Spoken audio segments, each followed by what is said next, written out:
the inbound marketing team at GitLab.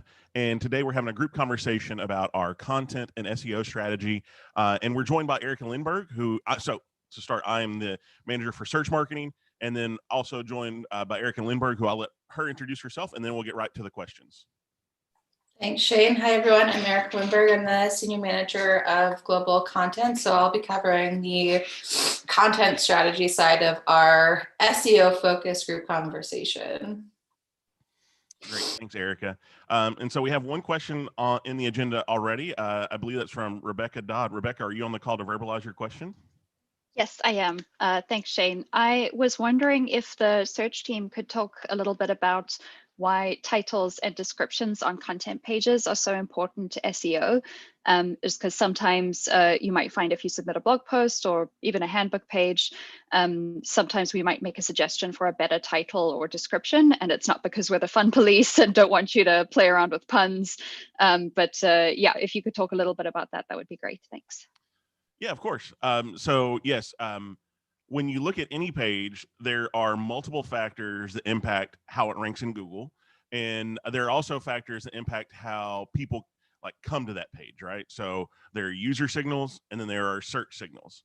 And so page titles are a search signal. So there's something that Google and other search engines look at to determine what a page is about. And so if there's a keyword that we're targeting or something specific that we want that page to accomplish, then we look at that strategically and say, okay, so based on our goals, here's what we want this page title to say.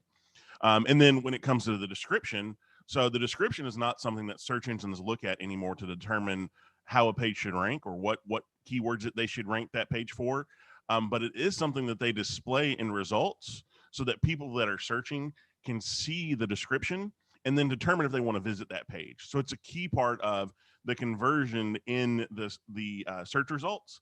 And then also, there's a corollary in that how well people convert in the search results. So say, we're in position number 9, but people are scrolling down and they're getting all the way to that bottom position, and they're seeing that, hey, lots of people are clicking on this thing from GitLab.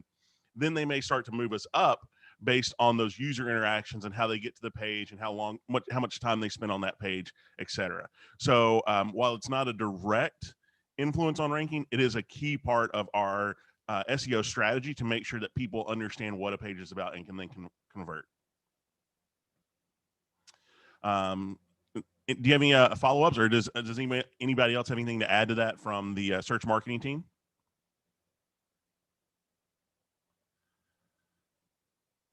I will just jump in to say, knowing that the description isn't as important for the search engine, but is for users.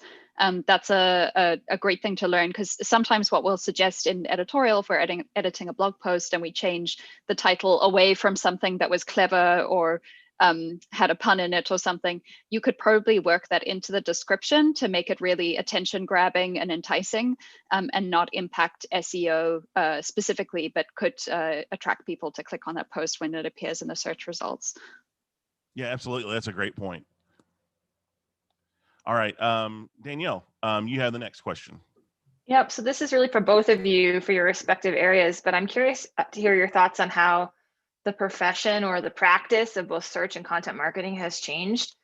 I mean, I think in the timeline of GitLab's life, which is about 6 years, that'd be really interesting just to hear each of your perspectives, and then also maybe what you're most excited for that's coming within your spaces. Erica, I'll let you take this first. Okay. So this is a great question, Danielle. And so I can't speak for all 6 years, but I can say that when I first joined GitLab 4.5 years ago, we didn't really think about search terms a lot. At that point, we were really just focused on finding really interesting articles to post to the blog. And then we started moving into creating some of these topic pages because we knew that we needed them. And we knew what topics that we should start thinking about, but we didn't have anything near what we have today with the keyword clusters and the research that Niall has done. And all of that has really changed in the past year, I would say, with the formation of a search team. doing that research and pulling those keywords for us. And basically now for content, we're provided with a blueprint of what we need to go create in order to start ranking well in search by Shane and Niall and his team. So that's kind of my perspective of like, for a long time, we really didn't have any of this and we were thinking about it, but as the writing side of the house, we weren't quite sure how to approach and like optimize search. And then once Shane formed his team, they provided all of this great research and we work from their spreadsheets and can track all kinds of cool stuff with it. So Shane, I'll let you kind of take it from there. Yeah, thanks, Erica. That's great to hear. So I think, looking from an external perspective, I think one of the things that's changed the most over the last 6 years is Google has really gone all in on personalization in search results.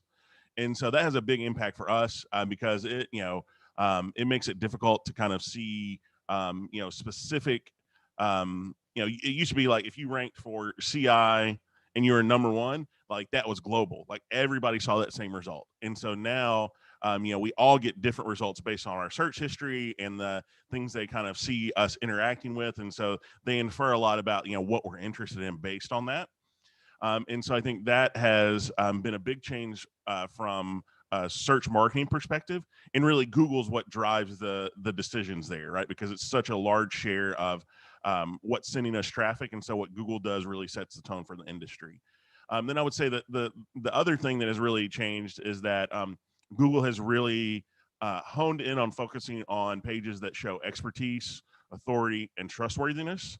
And so, it's not just about, what keywords there, but also, what do we see when users visit this page? Are they bouncing?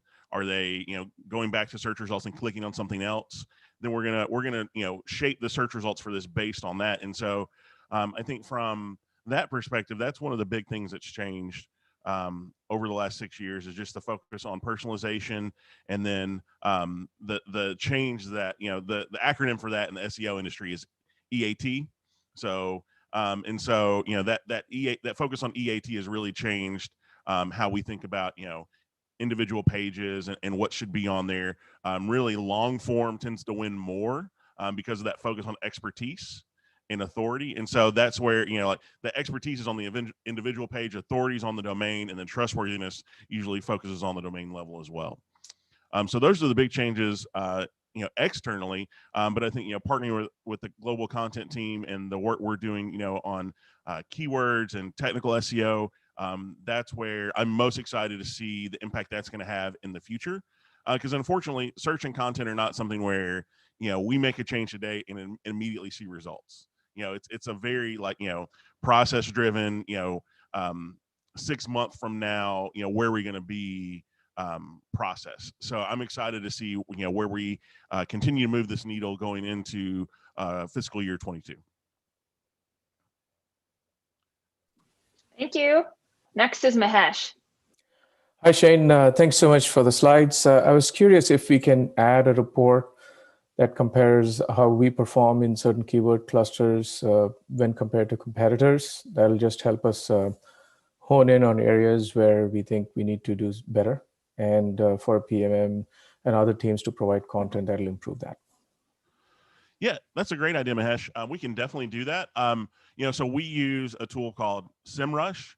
And in that tool, we've created the keyword families, the clusters, and we're looking at how much authority and what percentage of keyword volume we're hitting there. And we can also add competitors there, no problem. So we'll add that in as something to consider in the future for sure in these slides. And I'm happy to share that information in other formats as well. We'll consider maybe a monthly or quarterly report on that, and can just record that and add it to YouTube Unfiltered. Thank you. Yep, of course. Danielle, you have the next question. Yes, this one's I think for you, Shane, or maybe on your team too. I'd love to hear your thoughts on how we might in the future be able to improve SEO for the product side. We have public web pages like people's GitLab profiles or repos that are public. So just kind of curious, what's your perspective on that?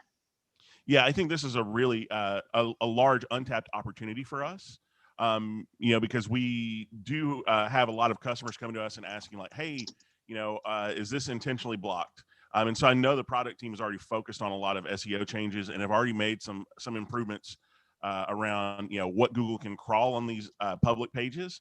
And I think the more we can use these public profiles as a way to help highlight what individual contributors are working on, what people are working on their own, and then move into a space where people see GitLab as a place where, when I share something that I'm working on, it's public and gets seen just as easily as it does on GitHub.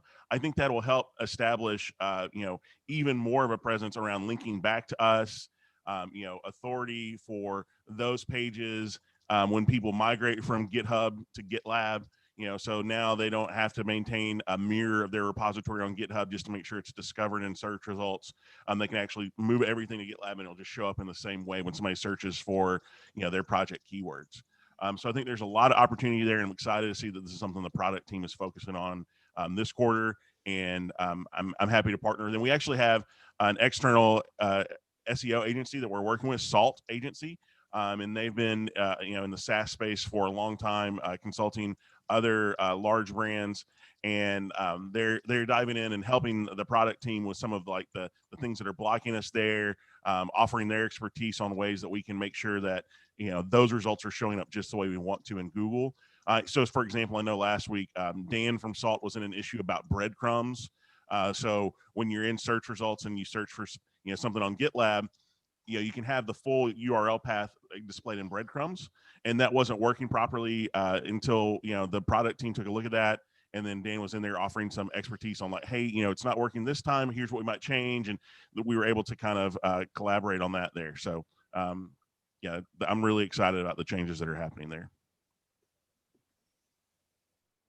Thanks, Shane.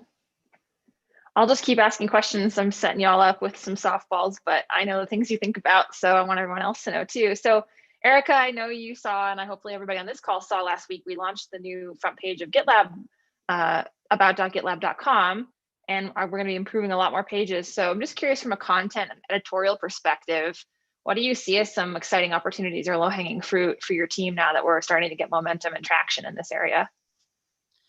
So I think one of the big ones is just identifying audience and like keywords per page. There's a lot of pages out there where we probably need all of that information, but nobody really thought through, or I shouldn't say nobody because I don't know for sure, but we didn't pay as much attention as we could have in terms of like who's actually going to land on this page and what do they need.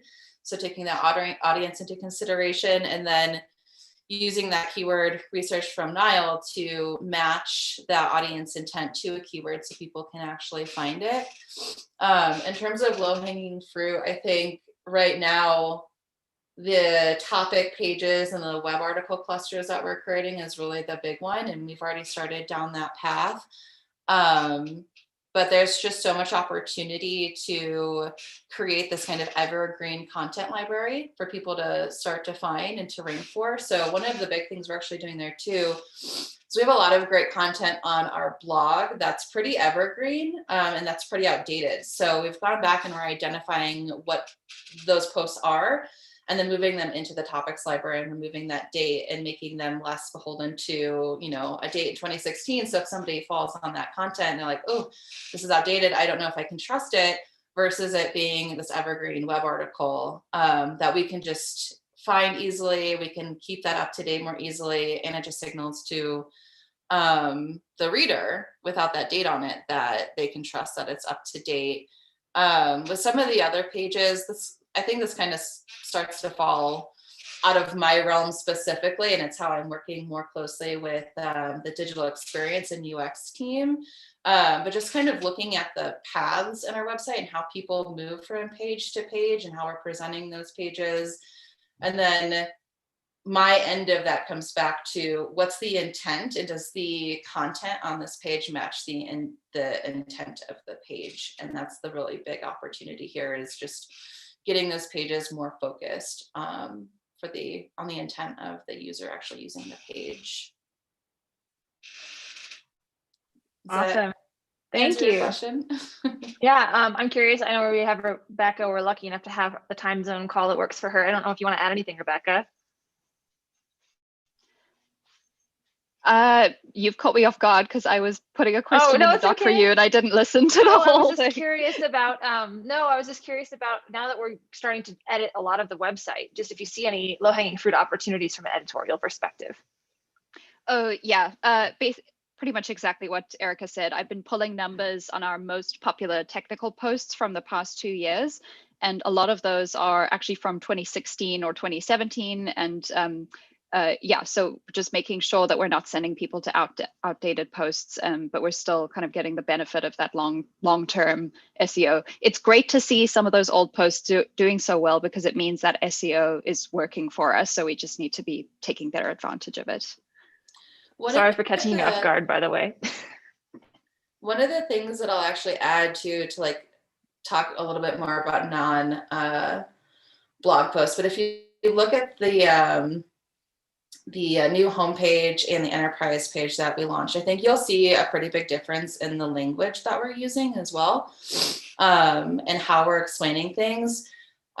Technical content does really well on our blog, and we've proven that. I think one of the things we've struggled with on some of our other marketing web pages is getting really deep into the weeds really quickly, and kind of forgetting to set the context of the page or give some sort of like high level, this is why you're here and what you're going to learn, or what's going to be presented to you. So we did a lot of this in Q3 where we went through, I don't even remember how many pages, a lot of pages, and just looked and thought, can we make this language a little bit easier to understand, a little bit more approachable? Can we set the context of this page a little bit better? And that's something we're going to keep doing throughout Q4, is just reviewing content that's already there, not necessarily changing the meaning of it, but changing either like the tone, or just making sure that it's easy to grasp exactly what we're trying to say. You'll notice in a lot of our pages, we like really long and complex sentences that say a lot, and we just want to simplify those and put a little less work on the reader to understand what we're saying. Thank you. I think I have the next question as well. Shane, I know you've run a bunch of A/B tests. I think some people here maybe not as familiar with that, and that we do that in this team. So I was wondering if you could just share a bit about, why do we do them? How do they work? And if someone did have an idea for a test or a change, how would they propose it? Yeah, thanks. So I think, for us, the first thing we ask when we're looking at making a change to a page is this an improvement? And if we can know that without a test, then we're just going to make the change, right? So for an example, on the install page, I was looking at that page one day and realized like, oh, hey, you know what? There's no top level CTA here that tells people, hey, they can have a trial of, the self-managed product and send them directly to that page. And so did that. And then immediately we saw, like there was demand there, where people were signing up for those self-managed trials. No test needed, because there was nothing there. We knew that was an improvement. And if it really, if we saw anything strange with the page, we could always revert. But when you look at pages that are more complex, more important to the sales motion, we want to test that to make sure that changes we make there are not having downstream impacts we don't anticipate, and that they're an improvement on what's there. So, the primary page that we're doing a lot of A/B testing around right now is the pricing page. And so, we're testing messaging, we're testing order, like what are we talking about? How do we talk about it? And then, how we run those tests, there's two different tools we use for that, either Google Optimize or Launch Darkly. And as far as, requesting a test, we have a template. So there's, if you go to the handbook in the inbound marketing section, there is a page about testing.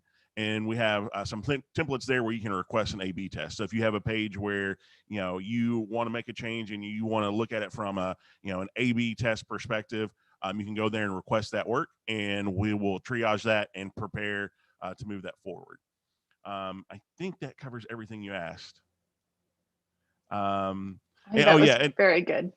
Okay, cool. Unless you can add whatever you want.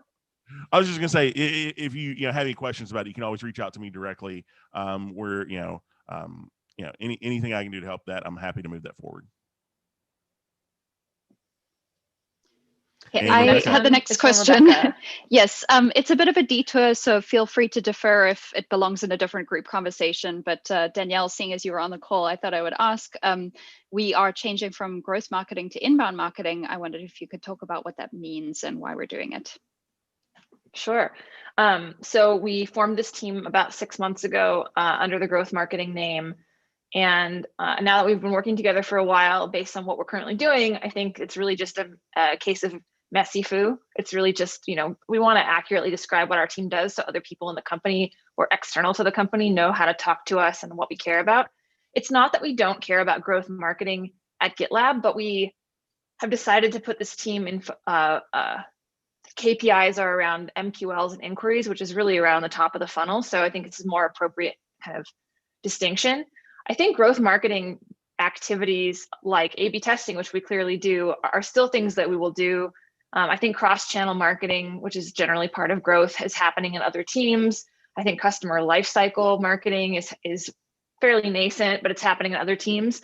So I think growth marketing tactics are something we can do across all of marketing, but I think it's not the right name for our team. We may in the future create a team with this name. And so now that also opens up that namespace where we can say, all right, now we're putting this in focus. Let's make a team with that focus. But I think we have an opportunity right now to just really solidify ourselves as a world-class inbound marketing team. I think we're well on our way, and some of the things that have happened even just in the past 3 months, we made leaps and bounds. So I think for everyone's careers, it's also better to have a team and titles and things like that that really say what you do. So, but yeah, that was definitely the decision. It was just like, let's keep this clean and clear. Next up is, is it me again? No, it's not. It's Jackie. Yes, I've got a question. So love everything you all are doing on this team, and excited to kind of work together on driving those into the nurtures that we have in Marketo and in Path Factory. So I'm curious how embedded Path Factory tracks could benefit time on page if we keep them on the website and we have the related content from the prescriptive buyer journeys that we've been working with across the teams on. Right now, I think we're embedding YouTube videos, but I think we have a lot more opportunity to use Path Factory more further on the website. So I'm just curious if you know how that might impact metrics for SEO. Yeah, it's hard to say, how anything like that would would impact metrics for SEO. But I think from a strategic standpoint, what we want to do is we want to remove anything that sends people away from our site, especially on those key pages that are part of campaigns. So we are with the digital production team working on moving a lot of those videos from YouTube to Vimeo. So we're in the process of onboarding Vimeo and getting that process started. And then I think as far as embedding Path Factory tracks, I think that would be really helpful to draw people further into those motions and those campaigns. Another thing that I'm thinking about, and actually just something I thought about this morning as I was preparing for this call, is one of the challenges we have is that a lot of our we have a lot of conflicting signals. Say like somebody searches for GitLab CI, right? So they can land on stages of the DevOps lifecycle continuous integration page. They can land on a topics page. They can land on a docs page. And so, I think one of the things that my team is considering is how we can shape that, so that people are landing in the right places. So, like adding a link to the docs, page for CI on the topics page for CI/CD. So that if somebody's landing on that page and they really want to implement GitLab CI, they can go directly to the help article. On the help article, putting something there to send people to the topics pages, they just want to learn more about CI/CD and how GitLab does it. So I think there are definitely some opportunities there to better shape that internal traffic to make sure people are getting the resources they need and then reflecting that back to Google. Thank you. So, yeah, of course. I don't see any other questions. Do we have any last minute questions? We've got 1 minute left. So I want to take full use of the time if there are any other remaining questions.